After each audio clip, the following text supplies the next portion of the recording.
Hello and welcome to a very special episode of Målvaktsfokus podden with me, Pontus Boman, and our first ever guest. Unfortunately, Joel was not able to join us for this episode, so I will try to hold down the fort on my own and bring out my very best accent for this because our guest today is from Cambridge, Ontario. He has played 4 World Championships for Canada's men's national team, coached 2 World Championships for Canada's U19 national team. He is the founder of Cambridge Floorball Club and the 519 Floorball Store in Cambridge, Ontario. Tyler Brush, welcome to the podcast. Pontus, how are you, my friend? I am very good. I'm actually a bit tired. Not the best of sleep and just came from 2 practices, but I'm very good and excited to do a podcast because it's been a while. How you been?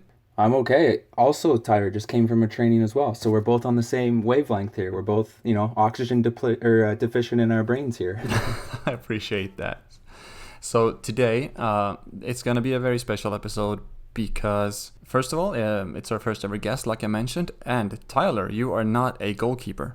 Not in the slightest, no.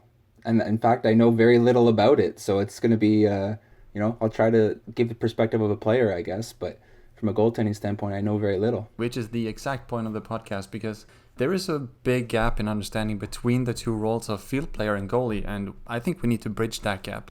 Absolutely, yeah. Well, if one position better understands the other position, it makes for more synergy, right? And hopefully it ends up being in better results and come game time.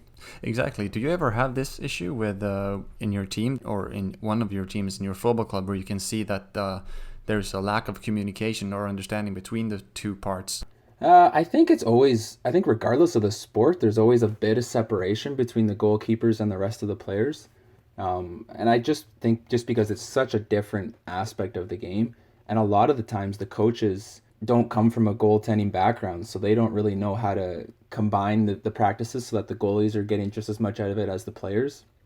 So they always kind of send the goalies off to the side to work on something while they work on system or whatever with the players. So there's always a little bit of a breakdown, I think, in a separation between the 2. But whenever I play, I try to always, get real friendly with the goalies and become friends with them because I think all the off-court stuff and on-the-court stuff, it works in compatible to each other. So, and that's an important thing you're mentioning there because the rift also becomes bigger when the coach doesn't emphasize the importance of having the goalies know the tactics. Like, we're going to work on the system, you do something else, because the goalies need to be.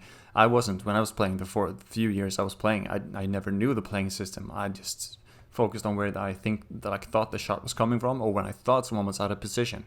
But I could only ever see if they were out of position according to my mind, not if they were out of position according to the playing system. From a player's perspective too, if they know that the goaltender knows where they should be on the court, then they're more comfortable giving up those shots from the sidewall or the backdoor type of plays, knowing that, the goalkeeper knows I'm taking this guy, so he should be prepared should that pass get through to make that save in that spot, because that's what the system allows for, right? Exactly, and it becomes so much easier for the goalie to move his defenders around or say the right things when they're speaking, and it makes it easier.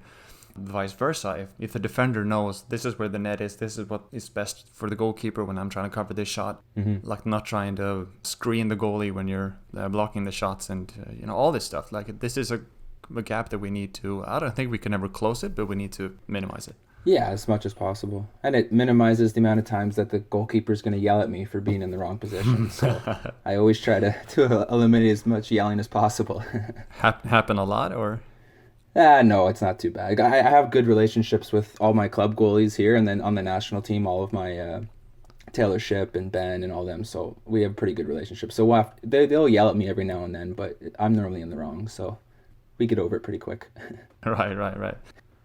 What we're going to talk about again is the understanding between the goaltending and the field player part. And the first question I had noted down, we've covered slightly, but let's dig a little bit deeper into it. So the first question for you, Tyler, is how big is your understanding for goalkeepers? If you open that question up a little wider. Yeah, next to nothing. I mean, I've stepped in to play goalkeeper a couple practices for our club. That's whenever we're really short. So that's great. And it does give you a whole new level of appreciation for the position.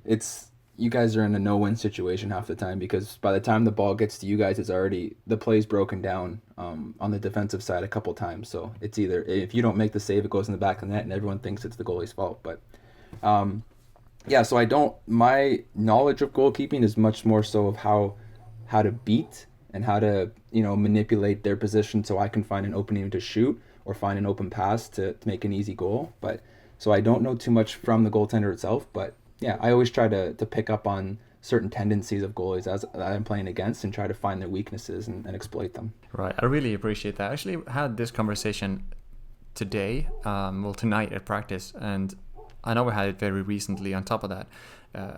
I obviously realize that it's not a realistic thing, but I would like for every field player and every coach to just have a go, just once, so that you get to feel, because there are some things that you can explain and you can like put pressure on as a coach to like make sure the warm-up shots are nice and easy, let them catch, get their hands warm. But if you haven't experienced the difference between getting nice, slow warm-up shots and then not getting them at all, you wouldn't know how much of a difference that would actually make.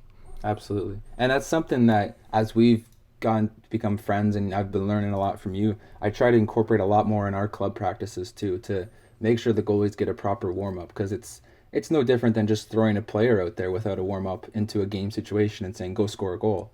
They're not gonna be in the good flow of it. They're not gonna have a good feel of the ball, or their legs aren't gonna be warm. So it's no different for a goalie. They need to, spend 5-10 minutes to gradually get to the point where they're ready to play. So I try to, incorporate that into our practices and into our warm-ups. But I agree. I think everyone should, at some point, just step in the net, even if it's just for a 5-10 minute warm-up, just to get a better appreciation for what you guys go through. And not only that, just the pain you go through. Like when a ball hits you in an awkward spot with no padding, and most of you guys don't even wince or show any pain at all. You're animals.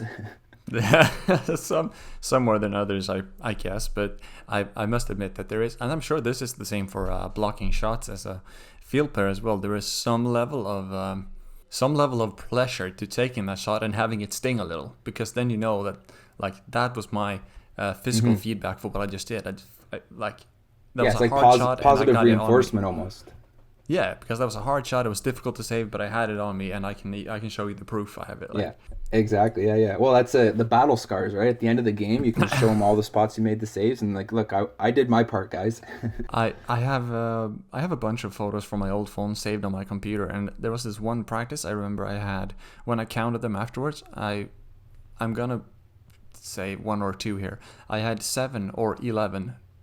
Pretty bad bruises after one training, because it was a goalie training session, so basically there was a lot of shots on me for the entire practice, and I only had a short sleeve, and I wasn't really that used to it because I was a coach then as well, but I was in the net for the entire thing, and I had these not like these light like brushes. I had these deep purple. Yeah, I had the same one just before I went to one of the Worlds. Our club goalie and I got together, and he just said, practice your shooting on me. So I spent like a good half hour just taking slap shots and sweeper shots all over. And it was the same thing. At the end, we took a picture, and his entire arms and upper of his chest just fill with red spots, which I'm sure turned into bruises later. So, and you guys got to wake up the next morning and go to school or go to work or whatever you do. So it's, I appreciate the goalies, that's for sure.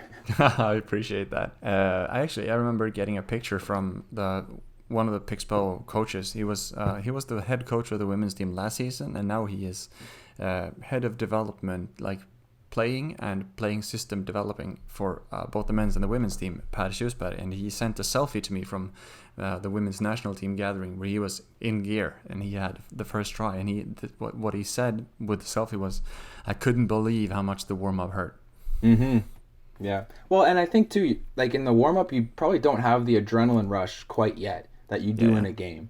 So they do sting a little more. I've heard goalies say, in the heat of a game, you'll take one off the shoulder or off the fingertips or the arm, and you don't feel it right away because you're still focused on making the next save. But then it's after the game you feel it. So I'm sure in the warm-up, your adrenaline's not quite pumping as much, and you do feel them a little more. So if you're not awake before the game, you're definitely awake after the warm-up, I'm sure.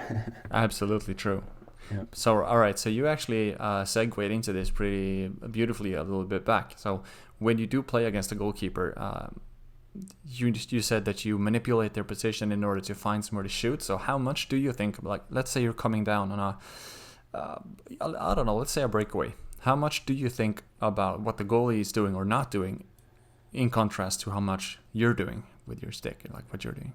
I don't know if I think too much about what they're doing. You definitely look and see their positioning, and right away you make a snap decision as to what move or what shot you're gonna do.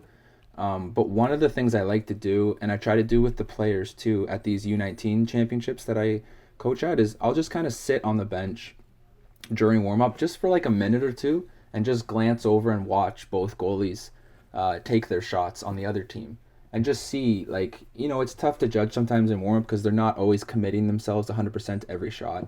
Yeah, But I yeah. just like to see, where the balls are going in, whether they're, around the ears, they're low, whether their positioning's off on the left side, the right side. Just little things to keep in mind. And then when I do get into a game situation, like a breakaway or like a sweep shot from the sideboards or something, I kind of have an idea already of where I want to go. But yeah, on a breakaway for sure, I would definitely try to get the goalie moving because most goalies have decent enough positioning that if you shoot straight on, there's a good chance they're going to make that save. But if I get them moving east west, then it opens up a couple more holes, and then hopefully I can find the back of the net. So is there a spot in general that you would go for? Like where's your go-to spot? Let's put it on blast for all the goalies playing in Canada to know where Tyler Brush will be aiming. Let's give away all my secrets. Yeah, my goal Let's do total it. will go down to 0 next year.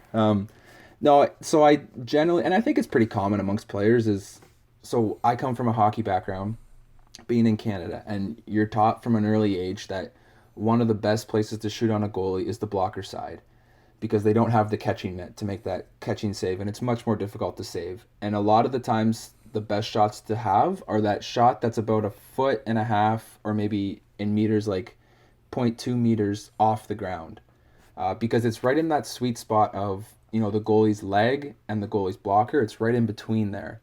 So they have to make a decision whether they're going to go down with their blocker or whether they're going to come up with their leg or try to lean over and make that save. And it's just an awkward spot. So when I translate that over, when I started playing floorball, I noticed pretty similar thing is that the goalies most of the time have their hands up ready to make a save. So they're covering the top portions of the net. But if you do take that shot about whatever it is, 1.5 feet, 0.23 meters off the ground, it's right along their elbow and where their hip is, and they have to make a decision whether to drop their arm or whether to lean over, and it becomes almost too much for them, and it's just that awkward spot to put it. So I generally try to go there, and if I can figure out which is their more dominant hand, then I'll shoot to their least dominant hand for sure, because I know it's even more difficult there. So that's my go-to spot. Or if not that, you can never go wrong with shooting it up in and around their ears. Just in between their helmet and their hand, which again is one of those, I find anyway. It looks like one of those awkward spots. They have to lean their head over, or bring their hand up to their ear, and it's sometimes you can't make that decision. Snap decision the way they should. So those are the two spots I generally go for the most part. So and it tends to work most times, but every now and then they make a nice save. Right. Obviously, you've done your scouting on this because those are the two spots I would recommend anyone to shoot at because they are, for the reasons that you're saying, they're so difficult to go for. If you shoot the beer can height, like the 2 decimeters above the ground, over by the far post, like in comparison to the hockey goalie, we don't have the blocker issue, but we actually the physical object that's stopping us is our hip because you can't really. Yeah. So and then it's the shot by the ears, like just exactly what you're saying. Because we work a lot with head tracking. You have to follow the ball with your eyes, like not only with your eyes, but with your head. So when the ball whooshes past you, you need to follow it not only with like your pupils, your head needs to turn with the ball in order to have a better idea of where it's going and then get to control the rebound and all this stuff. But shoot them by the ears, especially when you have a helmet on. You can't see there. Yeah. So that's the spot to put it in. So I passed that question then. Yes. Absolutely, you did. Now, when we were talking before too, you had mentioned something, and that was enlightening to me, was that the positioning of the legs on a goalkeeper, because most of the time you're going to have your legs leaning to one side and your hips leaning to one side. Yeah. And I forget what you had mentioned before, but it's something along the lines of that's where you're anticipating the shot coming from, like going to, or first of all, we all have a dominant side. So if I'm standing on my feet and someone tells me to drop into basic stance quickly, boom, my legs will go to my right. This is because that's how my mobility is working right now, and I was never active for long enough to work out my. I was never even in my hip mobility, and a lot of people aren't. So that's one reason they have a favorite side physiologically. But we also have a rule of thumb where you always should have your feet pointing towards the central line, being the line that divides your field when you're looking down the field, the line that divides the field into left and right. Okay. So your feet should always point towards that because that gives you the best net coverage. So if you're on the left side, your legs will be to the right and vice versa. And you can actually absolutely exploit this because if you shoot over the extended foot, then you have the hip obstacle. Yep. And if you come down on an attendee in like a breakaway, they will have struggled more to move if you go in the direction of their feet rather than going in the direction of where their feet aren't. Yes, yeah, and because I remember we were talking, I think, specifically about penalty shots at the time, and you had mentioned that, and I said, it's, again, the goalies are in a no-win situation in penalty shots because you can go as slow as you want and just wait them out, but I always noticed that they would shift their legs back and forth from left to right, and I wondered why they were doing that, but now that makes a whole lot of sense. So now I know if I'm coming down on a penalty shot and they have their legs out to the right side, that it might be a good idea to try to exploit and go that way because their mobility is going to be hindered at that area. Exactly, and then so the goalie has two options then, to either do the shifting where they try to trick you into going trick you into not knowing which side is their dominant side. That's one of the options they have, or they just play their side. Like for me, the legs to the right, I will play my legs to the right, whatever you do, and then give you the illusion that I have a weak side, and then obviously since I only work on this side with my legs, I'm pretty good at avoiding the problems that come with it because I spend so much time with that positioning. So they have those two options to work with, and Sara Hjorting, the former Swedish national team goalkeeper, at her time the best goalie in the world, played in Pixbo. She always had her legs to one side. That woman decided 3 World Cups in penalties. Yeah, I remember watching. She's a phenomenal goalie. Yeah. So, it can work either way if you just spend enough time to either get good at using only just the one side or developing movement on both sides, I guess. It is as entertaining. I mean, when you're in a penalty shot, you're not thinking about it as much, but when you're watching them, the mental side, especially when they walk in so slowly, it's definitely a battle of wits and a battle of mental capacity between the two, the goalkeeper and the player, both trying to kind of guess what the other person's trying to do while selling, a different thing of what they're going to do. So it's definitely, I enjoy that where it kind of, obviously the goalkeeper's a great player and the player's a great player, but it comes down to almost who can mentally outwit the other person within that 15-second span of the penalty shot or whatever it's going to be. So I have I don't know if I'd call it a theory, but I have something I've been thinking about, and it's that, and also I've been noticing. So let's say that you're coming down on me in a penalty, and I'm doing the opposite of what I was just saying with the legs. I don't buy a single deke that you do. I immobile. So you're going left, you're going right, you're trying to trick me to do stuff, and I'm just there like a statue. Yeah. Does that throw you off? I think it might actually, yeah. Because most of the time when I'm coming down, I'll try to do just a quick little movement or a quick little fake shot or something just to see how you react. And then sometimes that opens up a hole that I see. So next time I'll fake, you make that hole, and then I'll go for it. So if you were just to sit there like a statue, yeah, it might throw me off. I'm sure the next time around, then I would be even more mobile and walking maybe more like a zigzag type motion just to really see if you're not going to bite. But I think at first that would throw most players off at first. I mean, unless you're off in positioning, I guess, so you could just snipe it past. But let's put it in a better way. Let's say you're coming down. You're a lefty, right? I am, yeah. All right, so that makes it easier for me to visualize. So you're coming down. You have the ball on your backhand in the one hand. You're making a backhand to forehand move. Yeah. And then a quick one back to backhand and lift it on your backhand. Okay, yeah. If the goalie, let's say you've decided to make this move regardless, and then the goalie is too slow to react on your backhand forehand move, stays in positioning so that when you go back to your backhand, the goalie is still there. He's already there, yeah. This is also a very fascinating thing. So I've realized this when I played against, especially when I do penalties against younger kids in my club.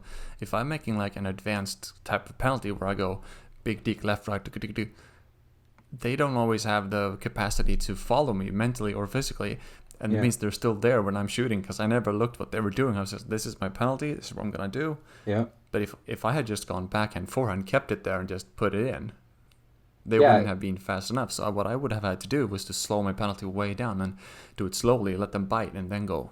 You know what I mean? Yeah. Yeah, in Canada too, we call that the deking yourself out. So you do too many moves that you deke yourself personally out of position, and then the goalie hasn't even caught up to you because you've been doing too many. So yeah, it's almost too much at the end of the day, right? So deking yourself out. Deking yourself out, yeah. So just in general, other than the beer can height and the shots by the ears and these type of things, is there something that you've noticed that goalies need to improve at? And this can be in practice, this can be mentally, physically, in the game. Like, what do goalies, if you were to send out what's it called, a PSA? Yeah, public service announcement. Yeah. Yeah, a PSA like, goalies, this is Tyler Brush. I would encourage you to. I think from a player's perspective, which is all I have. The goalie's confidence to come out more and fight the shot and angle themselves better, I think always plays to their advantage. One of the things I noticed, I played competitive hockey as a kid growing up, and when I made the switch over to floorball, I just noticed there's so much more of the net to shoot at than there is in hockey, because the goalie is already on his knees and has less equipment, where in hockey he's got more equipment and he's already standing up, so you don't see all of the mesh available to shoot at. So I noticed right away in floorball that there's just so much more mesh to shoot at. So, but then I noticed too, when goalies come out and cut the angle off, even if it's just an extra half a meter more than you're comfortable with when you're facing that shot, there's just so much less of the net to shoot at, and then I have to try to change the angle on you, and it may not work if it's a fast-paced game and I have a defender on me right away. I don't have the time to change the angle, so then the shot's going to hit you in the chest and you're going to be great. But so I think that's what I always recommend to our club goalies. But I have noticed too that with that coming out, there needs to be a whole lot of confidence within the goalie. I find when the goalie is not playing very confidently or not feel like they're playing at their best, they're more inclined to sit back, because it's more of a, I don't know, psychologically it's more of like a, sit back and protect my house type of thing, I guess, as opposed to when they're confident, they want to come out and they want to make those saves. So I think they go hand in hand, but I always recommend to our club goalies anyways, and our national team guys whenever they ask me, which they never do, but to come out and fight the shots and angle yourself, because especially on the national team I play as a defender. So I tell the goalie, like, if you come out and take that one shot, I'll take away the passing option that he has. So his only option is to shoot at you. So don't worry about that. You just come out, focus, and cut down the angle on that shot, and 8 times out of 10, 9 times out of 10, you'll make that save. So that's what I would say. From have the confidence to come out and fight the angles, and you might get beat every now and then, but I can tell you from a player's perspective, it's difficult to score on a goalie that comes out and challenges you. Wow, this is amazing. Are you sure you're not actually a goal coach? No.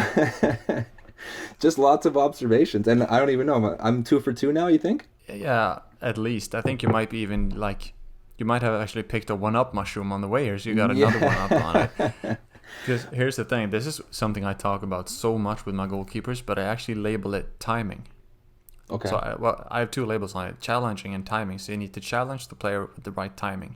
If your timing is off, even if your intention is good, like if you're too early, the player will see you, go around you. If you're too late, the shot will come mid-move, and then you have no mental capacity to react. And then if your timing is off as well when you're making a big aggressive move, if the angle isn't precise when you make that move, then it becomes even bigger of an option for them to score, more mesh to look exactly at. Yeah, exactly. So basically I adopted this theory from listening to Neil deGrasse Tyson about astrophysics, actually. Oh, there you go. So here's the thing, there is a meteor that is going to collide with the planet Earth. This is it's inevitable, we just don't know when, because it has something to do with how they're rotating out there in space, and just by crunching the numbers, eventually the paths are going to cross. So what we can do is we can deflect the asteroid, apparently. So we don't need to blow it up, because that will just rain meteor showers in every direction. So what we need to do is, as soon as possible, nudge that meteor an inch in any direction away from Earth, because the distance it has to travel to Earth is so huge that 1 degree angle change from that big a distance is going to equal out to a huge angle difference in the end. Of course, yeah. So if you make a move 2 meters long, like you push out a goal real far, and you're off by just only 2 centimeters in your basic stance before you left, and you're going 2 meters out, you're going to be 30 centimeters off when you get there. Yeah. So it's the same principle, actually. I think you could even take some of that science you just said there from our good friend Neil deGrasse Tyson there. Even from a goalie's perspective, you don't necessarily have to save the entire ball either for you to make the save. If you just get a tip of it with your finger or a tip of it with your shoulder and it's enough to put it over the crossbar and out of play, that's, maybe you weren't there 100% there, but you were still there in enough time to make that save. So maybe that's something also they can take away from that. I don't know. Absolutely, I absolutely agree. And if the goalie, by the way, is too far back in when that nudge happens. Absolutely. Yeah. It'll just end up hitting the crossbar and going in anyway. So, yeah. And I also think it's a good point because goalies tend to, at least at a certain age, goalies tend to be dissatisfied with their save unless it's catch. Which, let's get real, how often do goalies in a world-class game catch a shot? Yeah. Well, the ball's coming way too quickly to be able to... Right. Most of the time too, those pro guys can get the ball to dip at the last second too. So even if you think you're in line to catch it, it'll dip on you like a knuckleball or a curveball, and then you don't catch it. So I've noticed some of our kids and our club guys, when they first start out and they're playing at the lower levels, they're athletic enough to make those catching saves, but then they get into bad habits. So then once they step up a couple levels and the shots are coming twice as hard, they still want to reach out with their hands and make that save. But now they can't catch it because the speed of the ball is that much more of what they're used to. So then they have those bad habits, and it's so hard to break them down and start over again and teach them that they're trying to make those saves with the core of their body. Exactly. Or even if you make it with your hand, just don't try to close your hand on it, because what happens when you try to close your hand on a ball that's coming too fast, you're just you're running the risk of pushing the ball back out, because you're kind of like attacking the ball when the ball comes to you. Just keep your hands where they are, move them laterally, and deflect it to the sides. Yeah, and you almost like a cushion then, I guess, just to kill the blow and let it fall down in front of you type of thing. That's a good point too.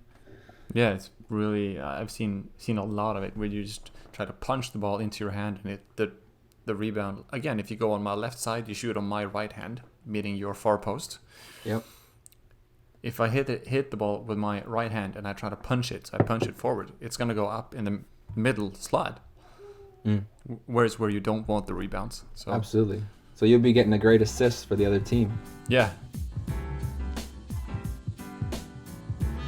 I work with 3 different distances. So I have green, orange, and red distance. If the player is at a green distance, that means that the player is now far away, that the shot will have decelerated enough for you to catch it. You will be able to catch it, and maybe you even should. Yep. Then you have the orange one, whereas you now have time to see the ball, you have time to react, move your hand, and block it with your hand, but it's coming too quickly for you to catch it. Yeah. Meaning that when you deem that the player is now in your orange zone, you should switch your goal setting for this shot. Now I just need to block it, or deflect it, sorry. And then you have the red zone, where it's like I won't even have time to move my hand. The goal is now so small.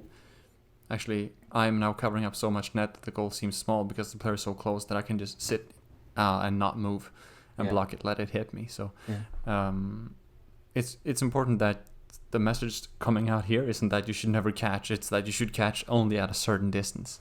Yeah. No, that's a very good point too. I hadn't thought about that. See, you're teaching me too. This is the question. You are now a goalie coach. What do you think are the most important skills or traits for your goalies to develop early on? What would you start developing now on your first practice this week as official goalie coach of the Cambridge Floorball Club? Wow. That's a lot of pressure, because if they start playing poorly, then it's all on me. Yeah, it is. Yeah. I think, from a player's perspective, again, positioning just seems so important when it comes to goalkeeping, and especially when you're first starting out, because I think a lot of these guys, again, they come from, in North America anyways, they come from hockey. So they have somewhat of the positioning down pat, but it's still a little different, and enough different that you can't just take a hockey goalie and plop them into a floorball net and expect them to know what they're doing. So I think you just have to start with positioning and then with hand-eye coordination type of stuff and go from there, I think.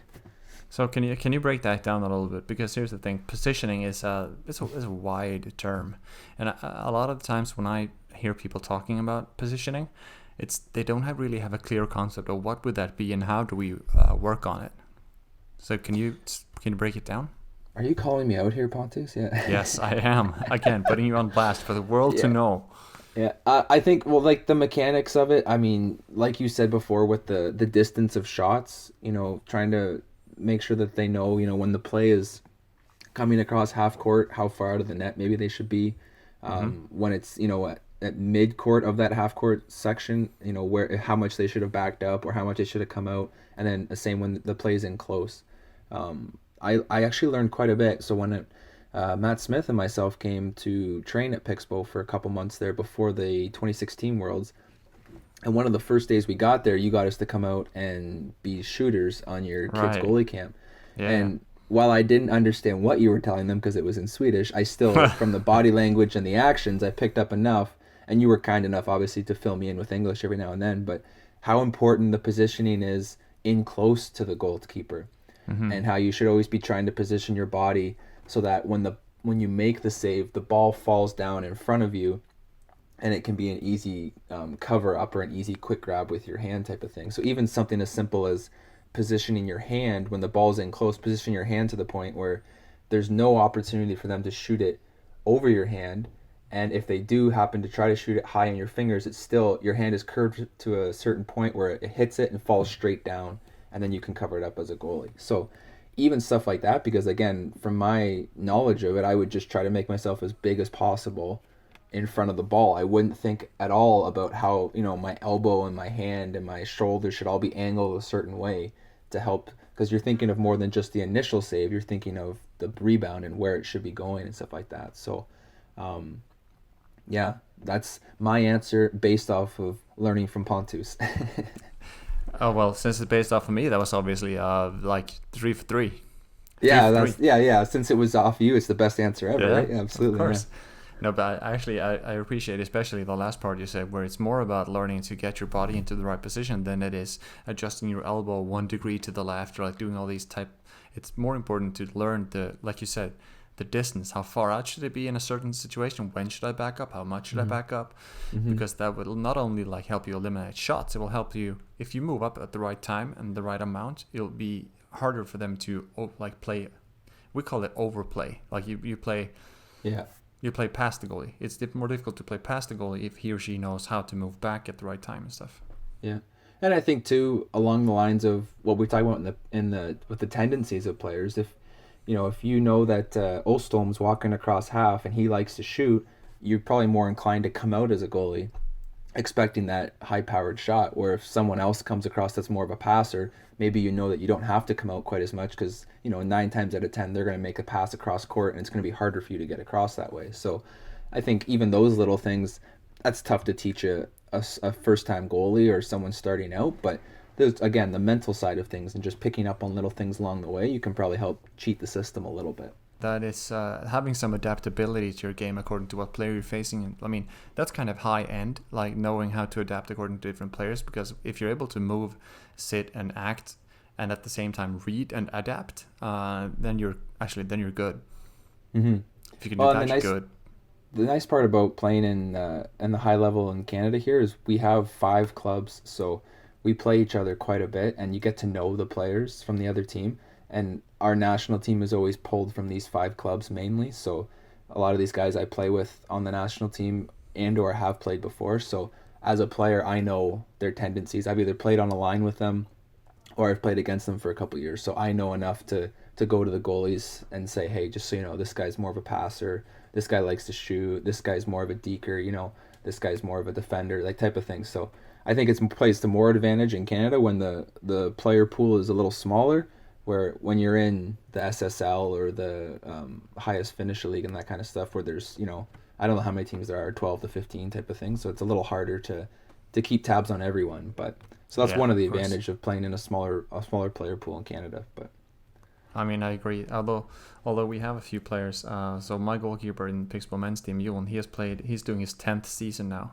So obviously the players, because there are some players in Falun and some other Storvreta, some other teams, Ketil, Kronberg, and Dalen, like they have played against each other for 10 years in the highest league.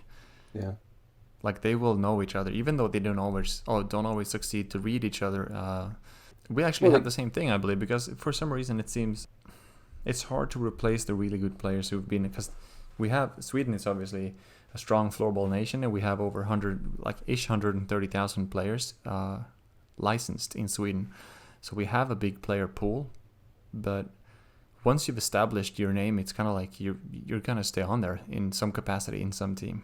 Mm-hmm.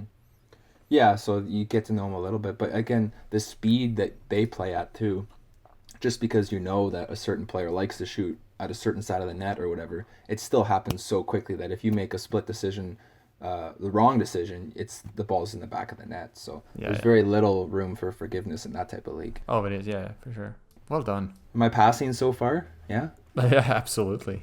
Again, you could probably double as a goalie coach over there. There you go. Maybe I'll open one up soon. I really think you should. And that's actually alluding to my last question.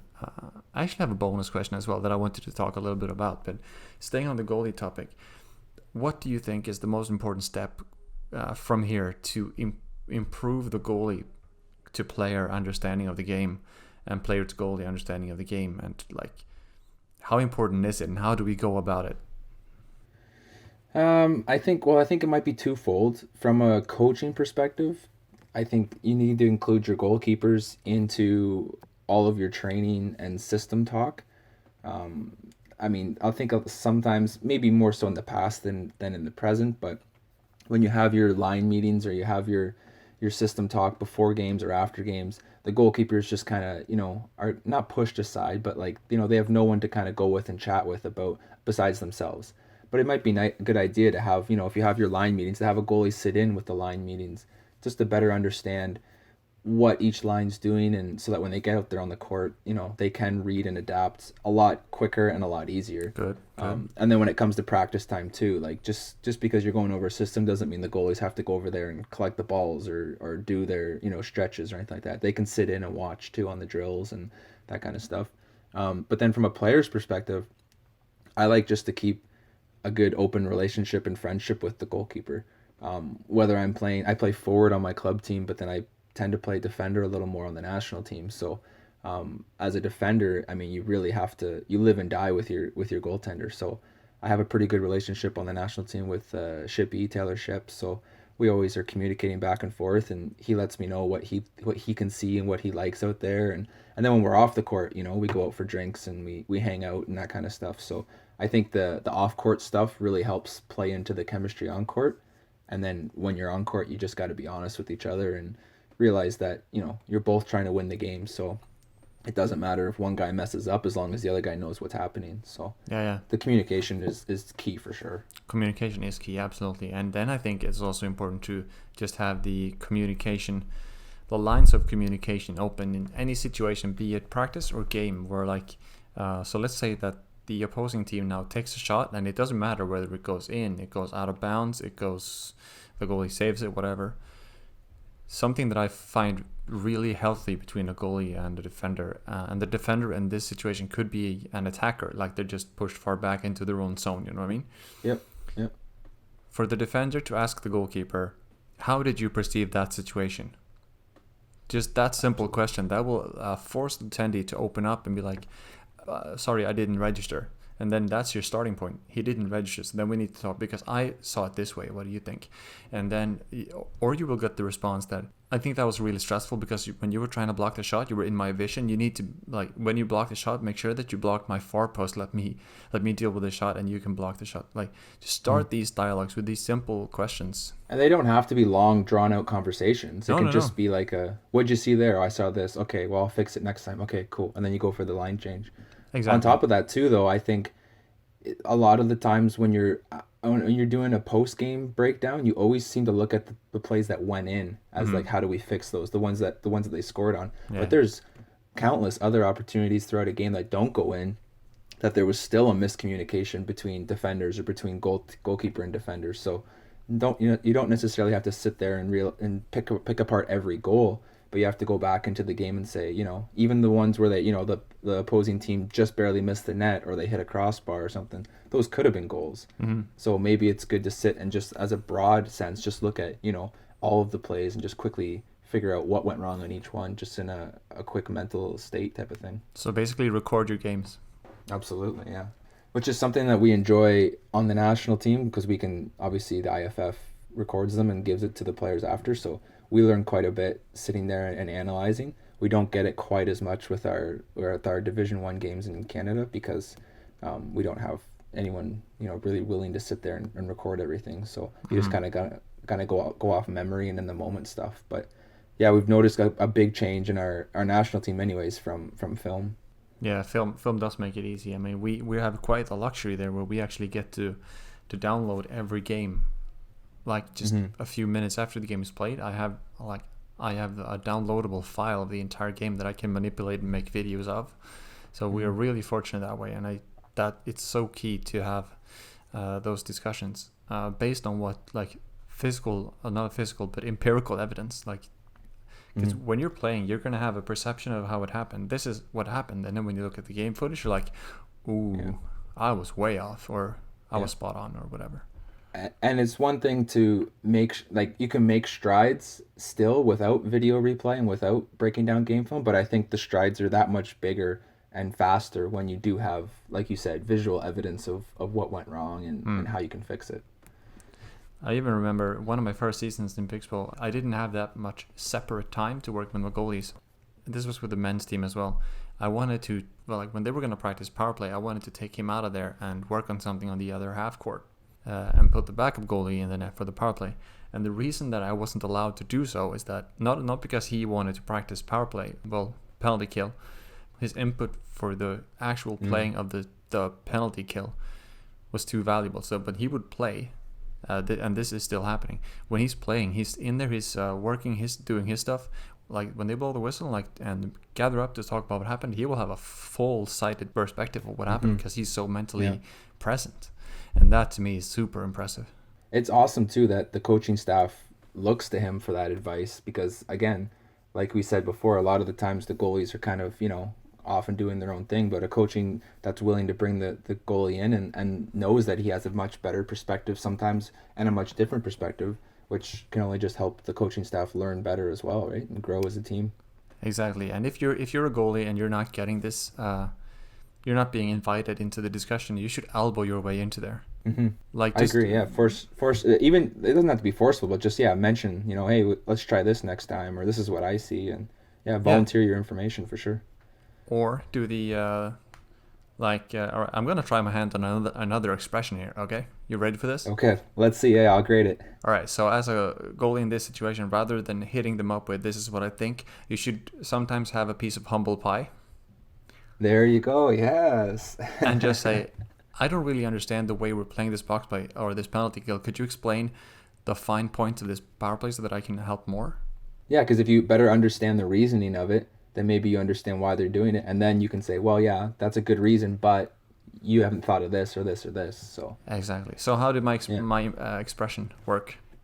I'll be honest with you, I'm a little hungry right now. You brought up that humble pie. That was awesome, though. I actually have pie in the other room. I'm gonna have that soon. Oh, there you go. Yeah. All right. So I have one more thing that I would like to just talk a little bit about because. Sure. Let's be candid here. You're quite the legend over there in Canada, Canadian floorball. Are you?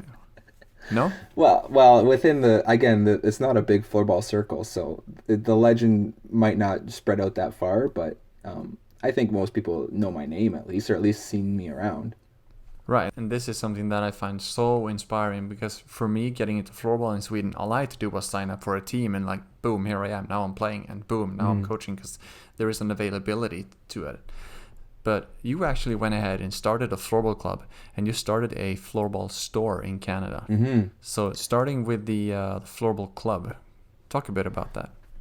Well, like I said, I played hockey growing up. And then in my last year of high school, I had a phys ed teacher that had bought some floorball sticks online and showed me, he pulled me aside one day and we were shooting against the wall. And I thought, this is really cool. I played hockey, so this is a perfect match for that. And then we started doing some pickup nights within my hometown of Cambridge. This teacher then moved back east where he was originally from. So then I took over the pickup nights.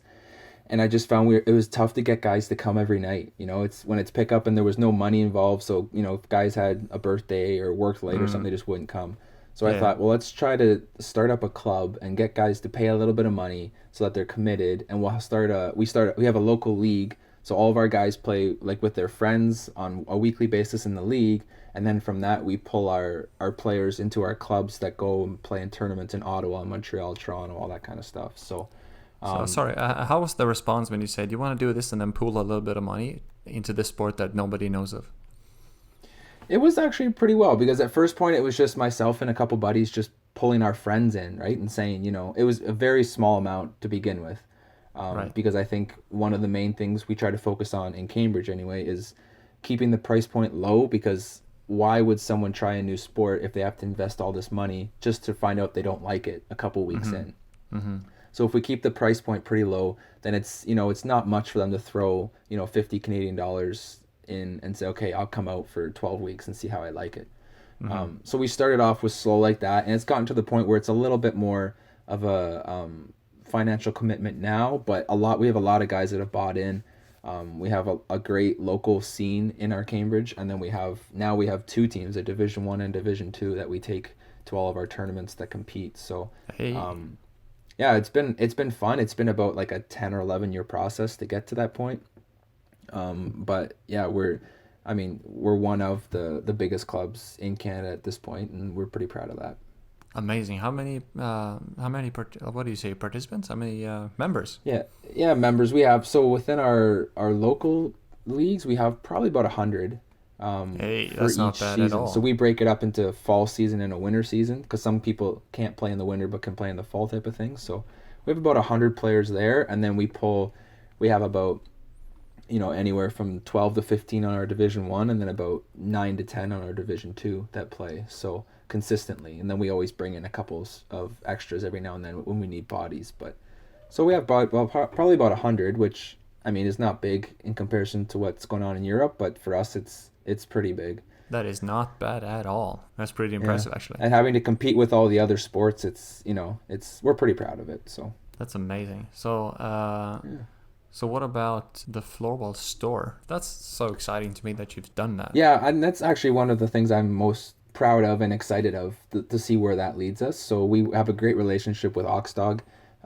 So we provide within Cambridge, we have an online store, and then we try to promote throughout different stores and stuff throughout Canada and sell through there as well, Oxdog products. So basically there was a supplier in Toronto, which is about 100 kilometers west of where I live, and they were selling floorball sticks when we first started the club. So we would always buy through them. And then about, I don't know what it was, 5 or 6 years ago or so, the owner of that store decided he didn't want to do it anymore, and he moved down south to America.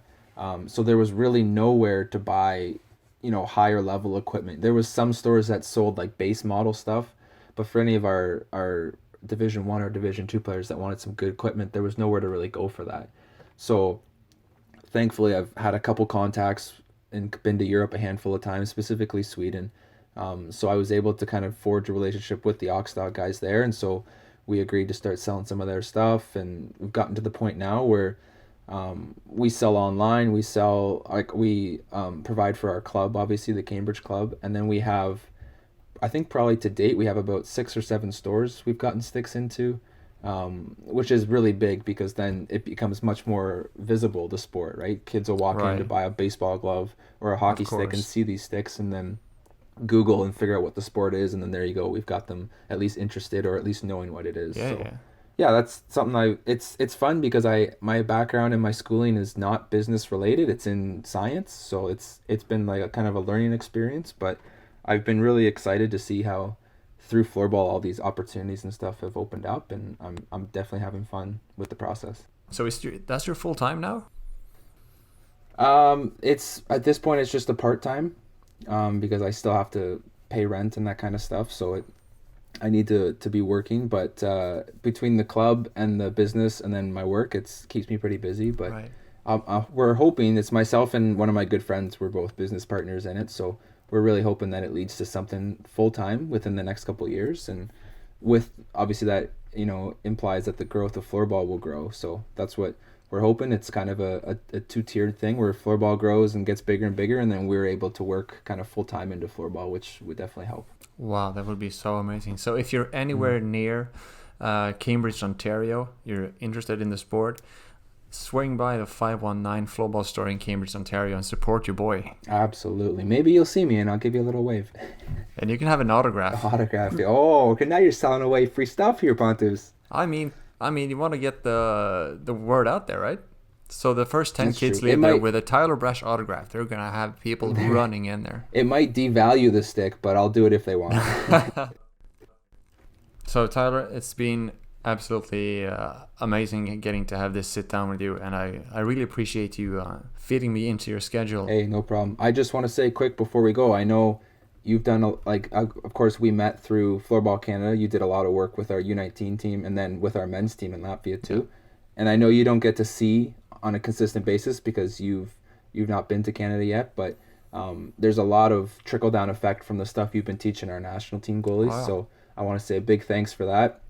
It's fun to see how guys like Ship and Ben and Jeremy Peters and whoever else you've been working with they come back with all this knowledge, and then it trickles down and they teach their friends and their goalie friends and the kids coming up in the clubs. So the goalie scene has definitely gotten a lot stronger in the past couple of years since you came on board and helped out when you could. So we appreciate that, and hey, thanks, I always man. enjoy chatting with you, Pontus. It's good to teach you a couple things, and then you teach me a couple things, and we're all better for it. This relationship's a two-way street. Absolutely. And I hope to one day grow a beard as beautiful as yours. Maybe you can teach me how to do that too, but that's for another day. I mean, it has to do with being Swedish, so you would have to spend a lot of time here. Yeah. Hey, Sweden's one of my favorites. I've come to really enjoy that country, so I wouldn't mind spending a couple more months there a year. You're welcome here. If that's what it takes, I'll do it. You're welcome here anytime, you know that. Yes, absolutely.